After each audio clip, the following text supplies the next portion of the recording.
শালগ্রাম শিলা এর অজানা কাহিনী। হিন্দু ধর্মে শালগ্রাম শিলা শুধু একটি পাথর নয়, এটি শ্রী বিষ্ণুর জীবন্ত প্রতিরূপ, যার মধ্যে বাস করেন চিরন্তন শক্তি ও আশীর্বাদ। শালগ্রাম শিলা পাওয়া যায় শুধুমাত্র নেপালের গণ্ডকী নদী থেকে। বিশ্বাস করা হয় এই নদীর জলই শালগ্রামকে দেবশক্তিতে পূর্ণ করে তোলে।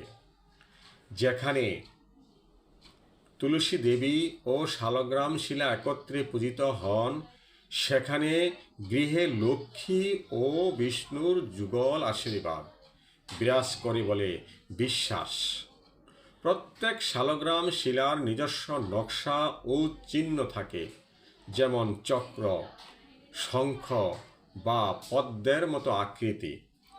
এই চিহ্ন অনুযায়ী তাকে নারায়ণ, বিষ্ণু, কেশব বা গোবিন্দ রূপে পূজা করা হয়।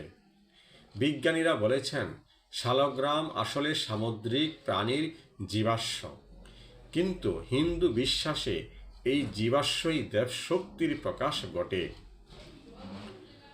বিশ্বাস করা হয় যার ঘরে শালগ্রাম শিলা থাকে সেখানে অশুভ শক্তি প্রবেশ করতে পারে না, আর গৃহে শান্তি, সমৃদ্ধি ও ঐশ্বর্য বজায় থাকে।